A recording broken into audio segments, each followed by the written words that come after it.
Hi అండి. Welcome back to my YouTube channel happy Harisha. ఎలా ఉన్నారు అందరూ? ఐ హోప్ అందరూ బాగున్నారు అనుకుంటున్నాను. ఈ వీడియో స్టార్ట్ చేసే ముందు ఎవరైనా ఫస్ట్ టైం నా ఛానల్ను చూస్తున్నారు అంటే ప్లీజ్ వీడియో చూసిన తర్వాత నచ్చితే డెఫినెట్గా లైక్ చేయండి, షేర్ చేయండి, సబ్స్క్రైబ్ చేసుకోవడం మాత్రం మర్చిపోకండి. పక్కనే ఉన్న బెల్ని క్లిక్ చేశారు అంటే నేను ఎలాంటి వీడియో అప్లోడ్ చేసినా నోటిఫికేషన్ అనేది మీ దాకా వస్తుంది. ఓకేనా? నేను ఆల్టర్నేట్ డేస్ మార్నింగ్ 11 o'clockకి వీడియోస్ అప్లోడ్ చేస్తూ ఉంటాను. సో ఫ్యామిలీ వ్లాగ్స్ అనమాట. ఫ్యామిలీకి సంబంధించిన కుకింగ్ కానివ్వండి, ఇంటిని ఎలా క్లీన్గా పెట్టుకోవాలి, ఆర్గనైజేషన్, నాకు తెలిసినవి మీతో షేర్ చేసుకుంటూ ఉంటాను. ఓకేనా? ఎవరైనా ఆల్రెడీ సబ్స్క్రైబ్ చేసుకున్నారు, వీడియో చూస్తున్నారు అంటే థ్యాంక్ యూ సో మచ్ అండి. మరి సబ్స్క్రైబ్ చేసుకోకుండా చూస్తున్నారు అంటే మాత్రం ప్లీజ్ ఒక చిన్న సబ్స్క్రైబ్ చేసుకొని లైక్ చేశారు అంటే నాకు కూడా అది మోటివేషన్ లాగా ఇంకెక్కువ వీడియోస్ చేయడానికి హెల్ప్ అవుతుంది.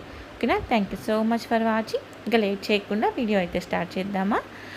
యాక్చువల్గా ఇది వచ్చేసి వీకెండ్ వ్లాగ్ అండి. వీకెండ్ అంటే సాటర్డే రోజు వ్లాగు. ఇంకా సాటర్డే అంటే ఇంకా మా హస్బెండ్ కూడా హాలిడేనే ఉంది. పిల్లలకైతే 5 days అండి. మా పిల్లలకి 5 days హాలిడేసే. కొంచెం బట్ సాటర్డే అయినా కొంచెం మార్నింగే లేచి అయితే తొందరగా ఇంట్లో వర్క్స్ అవి ఫినిష్ చేసుకుంటున్నాను. ఇల్లు క్లీన్ చేసుకోవటం, అది ఇల్లు ఆల్రెడీ చేసుకున్నాను, వాషింగ్ మిషన్ వేసేసుకున్నాను. నేను ఫ్రెష్ అయిపోయి ఇంకా బ్రేక్ఫాస్ట్ అది ప్రిపేర్ చేస్తున్నాను. యాక్చువల్గా చాలాసార్లు చెప్పాను కదా, మా బ్రేక్ఫాస్ట్ వచ్చేసి మార్నింగ్ ఓట్సే ఉంటుంది. బట్ పిల్లలిద్దరికీ అయితే ఇంకా పిండి అది ఏం లేదండి. నేను మ్యాక్సిమం కూడా వీకెండ్ రోజు అయితే ఇంట్లో పిండి అయితే ఇడ్లీ దోశలు అట్లాంటివి ఏం చెయ్యను. సో నార్మల్గా రోజు అవే కాబట్టి సో ఇంకా ఉప్మా అయితే ప్రిపేర్ చేశాను పిల్లలిద్దరికీ.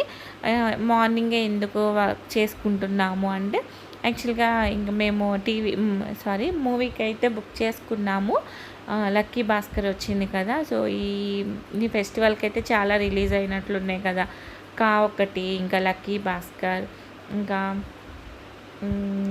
సూర్యాది ఒకటి, అట్లా ఒక 3-4 మూవీస్ అయితే రిలీజ్ అయ్యాయి కదా. బట్ అన్నీ కూడా మంచి టాకే ఉన్నాయి కదా. మంచిగా అమరన్ ఒకటి. బట్ మేము ఇంకా దుల్కర్ మూవీస్ అంటే బాగుంటాయి కదా, సో అందుకని చెప్పేసి ఇంకా ట్యూస్డేనే బుక్ చేసేసుకున్నాం అనమాట. సాటర్డే రోజు మార్నింగ్ 9:30కి మూవీ. సో ఎప్పుడు ఏమవుతుందంటే ఇంకా మూవీ స్టార్ట్ అవ్వటానికి లేకపోతే అయిన తర్వాత ఒక 5-10 minutesకి అప్పుడు వెళ్తామన్నమాట. ఇంకా అంత లాస్ట్ మినిట్లో హడావిడిగా తీసుకెళ్తాను మా హస్బెండ్. మూవీకే కాదండి, ఇంకేదానికైనా సరే అంతే. ఈవెన్ ట్రైన్కి వెళ్తున్నాము అన్నా కూడా ఇంకా రన్నింగ్ ట్రైన్ క్యాచ్ చేసే అంత హడావిడిగా తీసుకెళ్తారు. బట్ ఈసారి అలా కాదు. మూవీ మాత్రం ఫస్ట్ కొంచెం వెళ్ళి రిలాక్స్గా కూర్చొని ఒక 5-10 minutes రిలాక్స్ అయిన తర్వాత మూవీ స్టార్ట్ అవ్వాలి. అంతే తప్ప మూవీ స్టార్ట్ అయిన తర్వాత వెళ్ళటానికి లేదు అని చెప్పేసి సో పిల్లలు అయితే మార్నింగే తొందరగా లేపేసి అయితే ఇంకా మంచిగా తొందరగా వర్క్ అయితే ఫినిష్ చేసుకుంటున్నాము. ఇంకా వాళ్ళకైతే బ్రేక్ఫాస్ట్ అది పెట్టించేసాను. సాయిది అయితే స్నానం అంతా కూడా అయిపోయింది. దీని తర్వాత అయితే ఇంకా కార్తీక మాసం స్టార్ట్ అయింది కదండి. సో ఇంకా ఆ రోజు నుంచే మరీ ఎర్లీ మార్నింగ్ లేచి నేనేం అట్లా దీపాలు అట్లా ఏం పెట్టుకోలేదు. నార్మల్గా ఇంకా మార్నింగ్ స్నానం అది ఫినిష్ చేసుకున్నాం కదా, ఇల్లు క్లీనింగ్ అంతా అయిపోయిందిలే అనేసి అయితే ఇంకా పూజ అయితే చేసేసుకున్నాను, దీపారాధన. ఈ 1 month కూడా కొంచెం నాన్ వెజ్ అది తినొద్దులే అట్లా అనేసి అయితే అనుకున్నాము. ఇంకా అంటే పర్టికులర్గా తినకూడదు అట్లా ఏం ఉండదు. ఎవ్రీ టైం కూడా అట్లా ముందైతే అట్లా ఏం అనుకోము, వీళ్ళని బట్టి చేస్తుంటాము. బట్ ఈసారి ఇంకా తినొద్దు ఈ మంత్ అన్నట్లయితే అనుకొని ఇంకా స్టార్ట్ చేస్తున్నాను. డైలీ దీపారాధన అట్లయితే ఏం పెట్టనండి. కార్తీక మాసం అయినా కూడా మండేసే చేసుకుంటాను. ఇక్కడ వచ్చేసి ఇంకా బ్రేక్ఫాస్ట్ అది అంతా అయిపోయిన తర్వాత సమన్వికి నార్మల్గా అయితే పోనీ అది తను వేసేసుకోగలుగుతుంది. బట్ ఒక 3-4 days నుంచి అయితే కొంచెం ఆ ఇంట్లోనే ఉంటుంది కదా, ప్లస్ ఆయిల్ కూడా పెట్టుకోలేదు. ఇంకా మొత్తం హెయిర్ అలా లీవ్ చేసుకుంటుంది, మొత్తం చిక్కు చేసుకుంది అనమాట. ఇంకా తనకి రావట్లేదులే అని చెప్పేసి జస్ట్ ఇంకా సింపుల్గా పోనీ లాగైతే నేను వేసేస్తున్నాను. లేకపోతే జస్ట్ పోనీ అయితే తను వేసుకుంటుంది, జడ అది అల్లుకోవటం అయితే రాదు. కానీ ఇంకా మేమైతే ఆ బ్రేక్ఫాస్ట్ అయిపోయింది, అంతా రెడీ అయిపోయాం. మా హస్బెండ్ కోసం వెయిటింగ్ అనమాట. సాయి చూడండి ఇక్కడ ఏదో జబర్దస్త్ ఏదో ఓల్డ్ అవి పెడితే వాళ్ళ డాడీ ఇంకా అవి చూస్తున్నాడు. దాని తర్వాత బ్రేక్ఫాస్ట్ అయిపోయిన తర్వాత కాఫీ కంపల్సరీ కదండి. ఇంకా లాస్ట్ మినిట్లో ఇంకా 5 minutes ఉందనగా ఫస్ట్ కొంచెం కాఫీ అయితే తాగుతామని చెప్పేసి ఇక్కడ కాఫీ అదైతే తాగుతున్నాము. సో మూవీ వచ్చేసి 9:30కి. సో దగ్గరలోనే ఒక 15-20 మినిట్స్లో వెళ్ళిపోతాము అని చెప్పేసి సో కొంచెం అయితే రెడీ తొందరగానే స్టార్ట్ అయ్యాము. మూవీస్ అన్నీ బాగున్నాయి కదా, రివ్యూస్ అన్నీ టాక్ అంతా కూడా బాగుంది. అలా ఓన్లీ లక్కీ భాస్కర్ అనే కాదు కదా, కానివ్వండి లేకపోతే అమరన్ అన్నీ కూడా బాగున్నాయి కదా టాక్ వచ్చేసి. సో కొంచెం దుల్కర్ మూవీస్ అంటే ఇంకా డౌట్ అక్కర్లేదు కదా అనేసి అయితే ముందు దానికే బుక్ చేసుకున్నాము. వెళ్ళేసరికి చూడండి నార్మల్గా అయితే లోపలికి వెళ్ళాక లిఫ్ట్ దగ్గర అట్లా ఉంటుంది అనమాట, ఎక్కువ క్యూ లాగా. బట్ ఇక్కడైతే ఏఎంబి మాల్లో స్టార్టింగ్ నుంచి లోపలికి ఎంట్రీ దగ్గర నుంచే ఉన్నారు మూవీకి వెళ్ళటానికి. అంత ఎర్లీ మార్నింగే వస్తున్నారు అనమాట మూవీకి అయితే అనుకున్నాం. సో మూవీ అయితే చాలా బాగుందండి. ఎవరైనా చూడలేదంటే డెఫినెట్గా చూడండి. ఎక్కడ బోర్ ఫీలింగ్ ఉండదు, ఎక్కడా కూడా కొంచెం కూడా డ్రాగ్ అయిన ఫీలింగ్ ఏముండదు. చాలా బాగుంది మూవీ అయితే, ఇంట్రెస్టింగ్గా. మాకైతే చాలా నచ్చింది. డీసెంట్గా ఫ్యామిలీతో మంచిగా కూర్చొని ఎక్కడా కూడా వైలెన్స్ కానివ్వండి, మితిమీరిన రొమాన్స్ కానివ్వండి, వల్గర్ లాంగ్వేజ్ కానీ అట్లా ఏం లేకుండా ఫ్యామిలీతో చూడటానికి అయితే డీసెంట్గా చాలా బాగుంది మూవీ అయితే. దాని తర్వాత అయితే చెప్పాను కదా కార్తీక మాసంకి నాన్ వెజ్ తినొద్దు అనుకున్నామని చెప్పేసి. సో పక్కనే సుబ్బయ్య గారి హోటల్ ఉంది. ఎప్పుడో సుబ్బయ్య గారి హోటల్ స్టార్ట్ చేసిన కొత్తలో వెళ్ళాము. దాని తర్వాత అయితే మళ్ళీ అప్పుడు పిల్లలు కూడా లేరు.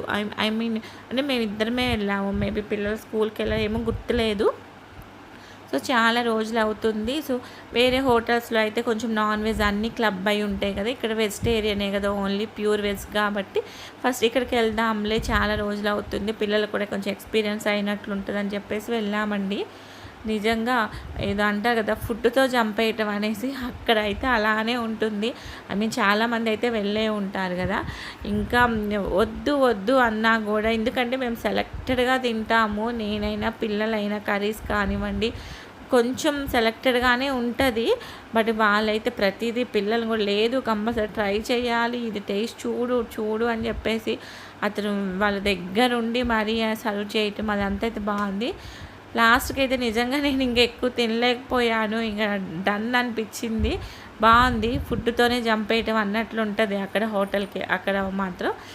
దాని తర్వాత అయితే నేను ఇక్కడ ఒక స్వీట్ రెసిపీ చూపిస్తున్నాను అండి. లంచ్ అది ఫినిష్ చేసుకొని వచ్చేసి ఇంకా ఆ రోజైతే నేను ఇంకా అదేం షూట్ చేయలేదండి. బట్ ఇదైతే అంత ముందే చేశాను స్వీట్ రెసిపీ ఒకటి. సో అదైతే షేర్ చేస్తున్నాను. పల్లీలు ఉంటాయి కదండి, పల్లీలతో బర్ఫీ చేస్తున్నాను. చాలా బాగుంటుంది టేస్ట్. ప్లస్ పల్లీలు అంటే చాలా హెల్దీ కదా, పల్లీలు బెల్లం అయితే నేను చాలాసార్లు చెప్పాను. మా ఇంట్లో పల్లీల చట్నీ కన్నా కూడా నార్మల్గా తినడానికే ఎక్కువ యూజ్ చేస్తాము అనేసి. సో ఇంకా ఎప్పుడు పల్లీలు అంటే కొంచెం లడ్డూలాగే చేస్తాను. సరే అలా కాకుండా బర్ఫీ ట్రై చేద్దాం, ఫస్ట్ టైం అండి బర్ఫీ చేయటం, నేనైతే ట్రై చేద్దాం కదా అనేసి చేశాను. చాలా బాగుంది. యాక్చువల్గా దాని ప్రాసెస్ ఏంటి అంటే ఏదైనా ఒక మెజరింగ్ కప్ తీసుకొని దాంతో 2 కప్స్ పల్లీలు తీసుకొని డ్రై రోస్ట్ చేసుకోవాలి. ఇట్లా మొత్తం మనం ఇలా చేతితో మెదిపామంటే పొట్టు ఊడొచ్చేలాగా అంతగా డ్రై రోస్ట్ చేసుకొని మొత్తం ఆ పొట్టు అంతా క్లీన్ చేసేసుకొని మనం గ్రైండ్ చేసుకోవాలి. గ్రైండ్ చేసేటప్పుడు మాకు కంటిన్యూగా అయితే గ్రైండ్ చేయకండి, ఎందుకంటే పల్లీలో ఆయిల్ ఉంటుంది కదా, మనం కంటిన్యూగా అలా గ్రైండ్ చేస్తూనే ఉన్నాము అంటే ఎలా ముద్దయిపోతుంది. అలా కాకుండా కొంచెం పల్సిస్తూ చేసుకున్నాం అనుకోండి, కొంచెం ఒకసారి తిప్పేసి కొంచెం అట్లా ఆపుతూ కనుక గ్రైండ్ చేసేసుకున్నామంటే కొంచెం పొడిగా వస్తుంది. అలా గ్రైండ్ చేసి పక్కన పెట్టుకోండి. దాని తర్వాత ఇట్లా ఒక కడాయి తీసుకొని మీరు ఏ కప్పుతో అయితే పల్లీలు తీసుకున్నారో అదే కప్పుతో, ఇప్పుడు లైక్ ఎలా అంటే నేను 2 కప్స్ పల్లీలు తీసుకుంటే అదే కప్పుతో 1 కప్ బెల్లం తీసుకోండి. హాఫ్ క్వాంటిటీ బెల్లం సరిపోతుంది స్వీట్ మంచిగా. ఇది షుగర్తో కూడా చేస్తారు కానీ నేనైతే మ్యాక్సిమం షుగర్ మేము ఇంకా యూజ్ చేసేది టీ కాఫీలకి. పిల్లలు ఎప్పుడన్నా రేర్గా ఉప్మాలో వేసుకుంటారు, ఇంకా అంతకు మించి మేము షుగర్ స్వీట్స్ కానీ ఇంకా వేటికి షుగర్ అయితే నేను యూజ్ చేయను. ఇక నార్మల్గా స్వీట్స్ అన్నీ కూడా మ్యాక్సిమం బెల్లంతో చేసే స్వీట్సే చేసుకుంటాను ఇంట్లో అయితే. సో 1 కప్పు బెల్లం అని చెప్పాను కదా, దానికి హాఫ్ కప్పు సేమ్ కప్పుతో హాఫ్ కప్పు వాటర్ వేసి మంచిగా పాకం ఉంటుంది కదా, పాకం వచ్చేలాగా చేసుకోండి. సో బెల్లం కానీ పల్లీలు రెండు చాలా హెల్తీ అండి. దాంతో ఎట్లాంటి రెసిపీస్ చేసినా పిల్లలకి రోజుకొకటి ఇచ్చామంటే మంచిగా వాళ్ళ గ్రోత్కి బాగా హెల్ప్ అవుతుంది. కొంచెం మనకి క్రేవింగ్స్ వస్తాయి కదా, స్వీట్స్ తినాలి, ఏమైనా తినాలి అని అనిపించినప్పుడు కొంచెం షుగరు, గీ అట్లాంటివి ఉన్నవి కాకుండా కొంచెం ఇట్లాంటివి కొంచెం హెల్తీగా చేసుకొని తిన్నామనుకోండి, కొంచెం క్రేవింగ్స్ తగ్గుతాయి. కొద్దిగా మనం హెల్తీగా ఉన్నట్లు హెల్తీగా ప్రిపేర్ చేసుకుంటాం కాబట్టి కొంచెం బాగుంటుంది. అందుకే మ్యాక్సిమం ఇట్లాంటి లడ్డూలు కానీ ఏదో ఒకటి అయితే కొంచెం బెల్లంతో ఎక్కువ ప్రిపేర్ చేస్తూ ఉంటాను. బర్ఫీ అయితే ఫస్ట్ టైం బర్ఫీ లాగా చేసింది. సో ఇక్కడైతే పాకం పట్టుకోవాలండి. పాకం కూడా ఎలా అంటే తీగ పాకం ఐడియా ఉంది కదా, లేత తీగ పాకం, కొంచెం గట్టిగా లేత తీగ పాకం కలుపుకుంటే వచ్చేలాగా చేసుకుంటే సరిపోతుంది. కొంచెం కంటిన్యూగా స్టవ్ దగ్గర ఉండి తిప్పుకుంటూ చేసుకోండి. ఎందుకంటే పాకం కాబట్టి మనం జస్ట్ ఒక 1 మినిట్ పక్కకి వెళ్ళిపోయినా కూడా పాకం చేంజ్ అవుతుంది కాబట్టి మళ్ళీ బర్ఫీ అనేది కొంచెం గట్టిగా అవుతుంది. చూడండి ఇక్కడ నేను చెక్ చేసుకుంటూ ఉన్నాను. ఇలా మనం చేత్తో అనుకున్నప్పుడు తీగ అనేది తెగిపోకుండా జస్ట్ తీగ పాకంలాగా వస్తే సరిపోతుంది. నాకు ఇక్కడ కొంచెం ఇంకా రాలేదు అని అనిపించేసి నేనైతే ఇంకొంచెం సేపు అయితే చేసుకుంటున్నాను. ఓకేనా. సో మీ వీకెండ్ ఎలా గడుస్తుంది డెఫినెట్గా అయితే నా కమెంట్ సెక్షన్లో చెప్పండి. ప్లీజ్ అండి, ఎవరైనా ఫస్ట్ టైం చూస్తున్నారు అంటే డెఫినెట్గా అయితే వీడియోని లైక్ చేసి సబ్స్క్రైబ్ చేసుకొని ప్లీజ్ సపోర్ట్ చేయండి. ఓకేనా. సో ఇక్కడైతే ఆల్మోస్ట్ పాకం అయితే వచ్చిందండి. చూడండి మీకు కొంచెం చూపిస్తాను కదా, అట్లా తీగ మధ్యలో బ్రేక్ అవ్వకుండా వస్తే సరిపోతుంది. అలా వచ్చిన తర్వాత వెంటనే అయితే స్టవ్ ఆఫ్ చేసేసుకొని పక్కన పెట్టేసుకోండి. లేకపోతే ఆ వేడికి పాకం అనేది ఇంకొంచెం గట్టిగా అయ్యే ఛాన్స్ ఉంటుంది కాబట్టి స్టవ్ మీద నుంచి పక్కన పెట్టేసుకొని మనం ఏదైతే పల్లీలు మనం గ్రైండ్ చేసి పెట్టుకున్నామో దాన్ని కొంచెం యాడ్ చేస్తూ మొత్తం కూడా ఈ పాకంలో కలిసేటట్లు తిప్పుకోండి. మొత్తం అంతా ఒకేసారి వేయకండి, కొంచెం వేస్తూ అయితే కలుపుకోండి. మీరు ఇలా పల్లీలతో చేసుకోవచ్చు, లేదు అంటే క్యాషూతో కూడా చేసుకోవచ్చు. అంటే కాజు బర్ఫీ బయట చాలా కాస్ట్ ఉంటుంది. ప్లస్ పిల్లలకి చాలామందికి ఇష్టంగా ఉంటుంది కదా కాజు బర్ఫీ. మా వాళ్ళైతే అది ఎన్ని తీసుకొచ్చినా 1/2 కేజీ తెచ్చినా 1/4 కేజీ 1 కేజీ ఎంత తెచ్చినా కూడా ఆల్మోస్ట్ 1-2 డేస్లో మొత్తం కూడా ఫినిష్ చేస్తారు. బట్ కాస్ట్ పరంగా కూడా కొంచెం ఎక్కువ ఉంటుంది. ప్లస్ వాళ్ళు కొంచెం షుగర్తో కూడా ప్రిపేర్ చేస్తారు కాబట్టి అలా కాకుండా కాజు బర్ఫీ కూడా మనం ఇంట్లో ఇదే ప్రాసెస్లో అయితే ప్రిపేర్ చేసుకోవచ్చు. ఇక్కడ మొత్తం వేసుకున్న తర్వాత ఇట్లా మొత్తం బాగా తిప్పుకోండి. స్టవ్కి అంటకుండా మొత్తం కూడా మనం తిప్పుతూ ఉంటే లేచి వచ్చేలాగా అంతసేపు తిప్పుకుంటూనే ఉండండి. సో చూడండి, ఇంకా నేను కొంచెం మిగిలిపోతే అలా మొత్తం ఒకేసారి వేసుకోకుండా అయితే మంచిగా చేసుకోండి. చపాతీ పిండి కనుక మనం ఎలా అయితే కలుపుకుంటామో మొత్తం ముద్దలాగా అట్లా మొత్తం కూడా బాండీకి అంటుకోకుండా నీట్గా వచ్చేలాగా అయితే తిప్పండి. దీనిలో కొంచెం మనం నెయ్యి కూడా వేసుకోవచ్చు. యాక్చువల్గా నేను ఇలాచీ పౌడర్ మర్చిపోయానండి. నార్మల్గా పాకం పట్టుకునేటప్పుడు ఇలాచీ పౌడర్ వేసుకున్నామంటే ఫ్లేవర్ చాలా బాగుంటుంది స్వీట్ రెసిపీస్కి. నేను కొంచెం అది మర్చిపోయాను. దాంతోపాటు ఇలా కొంచెం తిప్పేటప్పుడే నేను 1 స్పూన్ గీ కూడా వేసుకుంటాను. సో స్వీట్ రెసిపీ ఏదైనా కూడా దానికి గీ వేసాము అంటే ఆ టేస్టే మారిపోతుంటుంది కదా. సో అందుకే జస్ట్ మరీ ఎక్కువ కాకుండా 1 టేబుల్ స్పూన్ గీ వేసుకున్నా కూడా బాగుంటుంది. ఓకేనా. సో దీవాళీకి మనం స్వీట్స్ అవి ప్రిపేర్ చేసుకుంటాం కదా. సో కొంచెం ఎక్కువ షుగర్ ఐటమ్స్ అట్లాంటివి కాకుండా కొంచెం ఇట్లాంటివి ప్రిపేర్ చేసుకున్నాం అనుకోండి, ఫెస్టివల్కి కూడా మంచిగా ఎంజాయ్ చేయొచ్చు. నేను యాక్చువల్గా ఇది ఫెస్టివల్కి ముందే చేశానండి. సో ఈ రెసిపీ కొంచెం ఫెస్టివల్కి 1 డే ముందు చేసుకున్నాను. ఓకేనా. ఇప్పుడు సో చెప్పాను కదా, దీనిలో ఇట్లా అయితే మంచిగా గీ ఇంట్లో చేసిన నెయ్యి అనమాట. ఏదో యాడ్లో చెప్తారు కదా, ఏంటి పోసగా అని ఏదో ఒక యాడ్ వస్తుంది కదా, అట్లా ఇంట్లో చేసిన కమ్మనైన నెయ్యి అనమాట. 1 స్పూన్ వేసుకున్నామంటే టేస్ట్ అనేది ఇంకా చాలా బాగుంటుంది. ఇలా మొత్తం బాగా తిప్పుకోండి. ఇది మంచిగా ఎంత బాగా మనం బ్లెండ్ చేసుకుంటామో మంచిగా అంత బాగా అయితే రెసిపీ అయితే అంత మంచిగా వస్తుంది.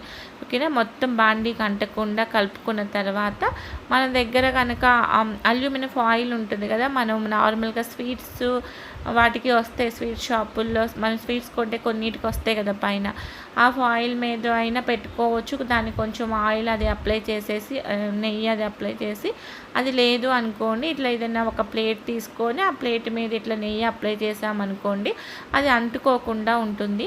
యాక్చువల్గా నేను ప్లేట్ అని చాలా చిన్న ప్లేట్ తీసుకున్నానండి. దానికి ఇంకా క్వాంటిటీ ఎక్కువైపోయింది. నేను తీసుకున్న అదేంటి అది క్వాంటిటీ ఎక్కువైపోయింది, పల్లీలు బెల్లం క్వాంటిటీ.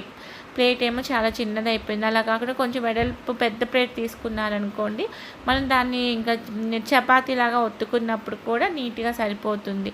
చూడండి, ఇప్పుడు దీన్ని ఇలా ప్లేట్ మీద వేసేసి, ఇది బాగా కాలుతుందండి, బట్ కొంచెం చల్లారనిచ్చి బాగా మనం చపాతీ పిండిని ఎంత బాగా కలుపుకుంటే అంత మెత్తగా వస్తాయి కదా చపాతీలు. అట్లానే మొత్తం ఫుల్గా చేతులు కొంచెం నూనె అప్లై చేసుకొని మొత్తం అయితే చపాతీ పిండిని కనుక కొంచెం కలుపుకున్నట్లు మొత్తం కలుపుకోండి. సో అలా చేసుకున్నామనుకోండి, మనము అది చేసుకున్నప్పుడు చపాతీలాగా ప్రెస్ చేసుకున్నప్పుడు క్రాక్స్ రాకుండా మధ్యలో స్వీట్ అనేది మంచిగా కుదురుతుంది. సో మంచి స్మూత్గా అయితే మొత్తం కలుపుకోండి. ప్లేట్కి అయితే కొంచెం నెయ్యి రాయటం అయితే మర్చిపోకండి, లేకపోతే అతుక్కొని అది తీసుకునేటప్పుడు అయితే కొంచెం ఇబ్బంది అవుతుంది. సో మొత్తం అయితే ఇట్లా మంచిగా కలుపుకోవాలండి. కలుపుకున్న తర్వాత మనం నార్మల్గా చపాతీలు ఎలా ఒత్తుతామో అలా ఒత్తాలి. సో నేను ఫస్ట్ మున్నరంతా మొత్తం ఒకేసారి పెట్టేసి చేస్తే నాకు అది ప్లేట్కి చాలా ఎక్కువైపోయింది. యాక్చువల్గా ఇంత మందంగా అవసరం లేదు, కొంచెం కొంచెం పల్చగా తిన్గానే ఉంటే సరిపోతుంది. దాన్ని చూస్తే నాకు చాలా ఎక్కువైపోయినట్లు అనిపించి తర్వాత నేను కొంచెం మళ్ళీ హాఫ్ అనేది తీసేసుకొని పక్కన పెట్టేసుకొని ఓన్లీ హాఫ్తోనే చేసుకున్నాను. సో ఇలా మంచిగా నీట్గా మనం చపాతీ కనుక ఎలా చేసుకొని అలా చేసుకొని ఎడ్జెస్ అన్నవి కొంచెం నీట్గా షేప్ చేసేసుకోండి. మరి కొంచెం ఎలా పిచ్చి పిచ్చిగా ఉండకుండా కొంచెం నీట్గా షేప్ చేసుకున్నాం అనుకోండి, లుక్ వైజ్గా కూడా బాగుంటుంది. ఓకేనా. కొంచెం మరీ మందంగా అక్కర్లేదు, మరీ పల్చగా కాకుండా కొంచెం మీడియంగా ఉంటే సరిపోతుంది. ఇప్పుడు దీన్ని మనం ఇంకా మనము ఎట్లా అంటే కట్ చేసుకున్నాం అనుకోండి, ఇలా కొంచెం వేడి మీద ఉన్నప్పుడే కట్ చేసుకున్నాం అనుకోండి, ఆరిపోయిన తర్వాత పీసెస్గా విడిపోయి వస్తుంది. ఓకేనా. దీని మీద ఇప్పుడు మనకి ఎలా కావాలంటే, ఏ షేప్లో కావాలంటే ఆ షేప్లో అయితే కట్ చేసుకోవచ్చు. నార్మల్గా బర్ఫీలు కొంచెం డైమండ్ షేప్లో ఉంటాయి కదా, మీకు కావాలి అంటే అలా డైమండ్స్ లాగానే కట్ చేసుకోవచ్చు, లేకపోతే మామూలు స్క్వేర్ లాగానే కట్ చేసుకోవచ్చు. జస్ట్ నేను చాకుతో కొంచెం గీతల్లాగా అయితే పెట్టుకుంటున్నాను. బాగుందండి, టేస్ట్ అయితే చాలా బాగుంది. మా సాయి అయితే మొత్తం 3/4 వరకు మొత్తం వాడే తినేసాడు. వాడికి చాలా నచ్చింది. ఈవెన్ పిల్లలకి అయినా చాలా హెల్తీగా ఉంటుంది, పల్లీలు బెల్లం కాబట్టి రోజుకు 1 or 2 తిన్నా కూడా హ్యాపీగా మంచిగా ఉంటుంది. సో ఫస్ట్ టైం అయినా బాగా వచ్చింది. సో ఇదే ప్రాసెస్లో ట్రై చేశారు అంటే డెఫినెట్గా రెసిపీ అయితే బాగా వస్తుంది. సో ట్రై చేయండి, డెఫినెట్గా ట్రై చేసి ఎలా వచ్చింది అన్నది అయితే నా కామెంట్ సెక్షన్లో చెప్పండి. సో చెప్పాను కదండి, తర్వాత మొత్తం అలా గీతలు పెట్టి లైన్స్ లాగా కట్ చేసుకున్న తర్వాత కొంచెం సేపు ఉంటే కొంచెం సేపు పక్కన పెట్టేసామని అది మొత్తం కంప్లీట్గా ఆరిపోయిన తర్వాత ఇట్లా మంచిగా పీసెస్గా విడిపోయి వస్తాయి. చూడండి, మంచిగా చాలా నీట్గా వచ్చింది. నీట్గా మీన్స్ టేస్ట్ అది బాగుంది. మా పిల్లలు అయితే బాగా ఎంజాయ్ చేస్తారు. ఓకే, మీరు కూడా ట్రై చేసి డెఫినెట్గా ఎలా వచ్చిందో చెప్పండి. వీడియో నచ్చితే అయితే డెఫినెట్గా అయితే లైక్ చేసి షేర్ చేసి సబ్స్క్రైబ్ చేసుకోండి. ఇంకొక మంచి యూజ్ఫుల్ వీడియోతో అయితే మళ్ళీ కలుస్తానండి. అప్పటిదాకా thank you so much for watching. Take care, bye. మళ్ళీ నెక్స్ట్ వీడియోలో మళ్ళీ కలుస్తాను. Thank you so much.